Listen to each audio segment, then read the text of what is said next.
Diana and Joanne, and it certainly is a beautiful day. The sun is certainly shining down on the former First Lady, Betty Ford.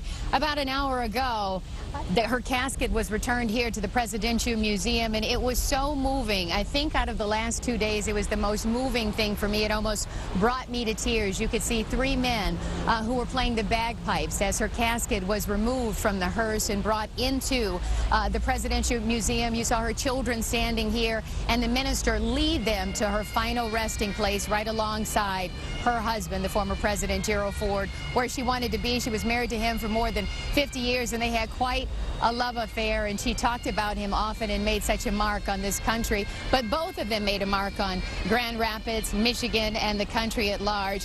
And then a little earlier, at her funeral services at 2 o'clock at Grace Episcopal Church, there were so many dignitaries there, from Barbara Bush to Donald Rumsfeld. The former president, Bill Clinton, he was supposed to be there. You could hear such beautiful singing. You could hear Amazing Grace in the background. And the minister had a beautiful eulogy as well, along with Vice President Dick Cheney, the former Vice President Dick Cheney's wife, Lynne Cheney, who did the eulogy today. And we also heard from the former First Lady's son, who actually talked about his own alcohol abuse and what his mom meant to him and how she reflected on his life and helped him make it through that very difficult time. Let's take a listen right now. 19 years ago, when I went through my alcoholism, my mother was the first one there for me to comfort me like she comforted so many others.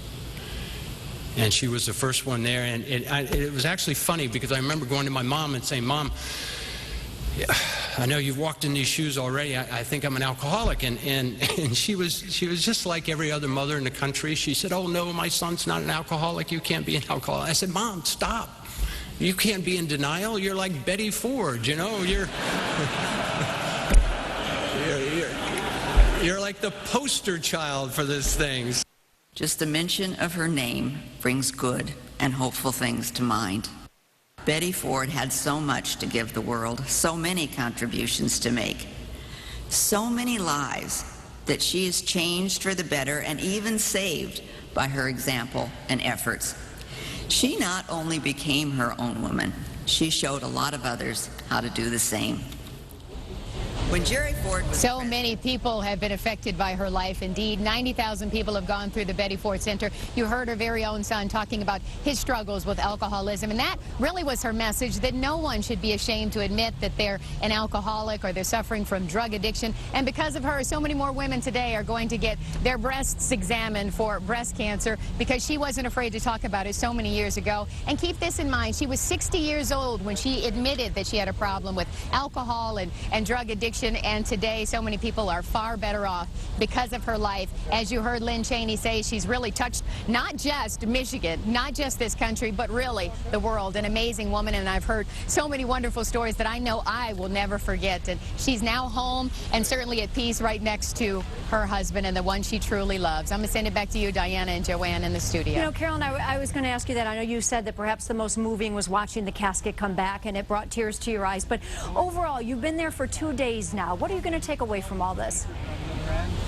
You know, I think the thing that I'm going to take away most is that here it is, this little woman. If you look at her in stature, she wasn't a very big woman. She was married to the President of the United States of America, and yet she touched so many average people, and I hate to say it like that, but just listening to the woman today, as we were talking about on Action News at noon, that she actually visited a farmer in this area, went in, sat down, talked to their kids. She went to fundraisers around this small community in Grand Rapids and touched everyone. She wasn't concerned about the limelight being on her. She wanted to make a difference in other people's lives, and she touched so many people. She not only touched Hollywood actresses like the little young Lindsay Lohan, who talks about her, or the Anna Nicole Smith, who's now in heaven herself, but Kelsey Grammer says without her, he wouldn't be alive today. So she's not only touched famous people, she's touched just the everyday person, and I think that's what touched me the most today. She's just a loving woman and cares about the average day person walking this earth and made such a difference.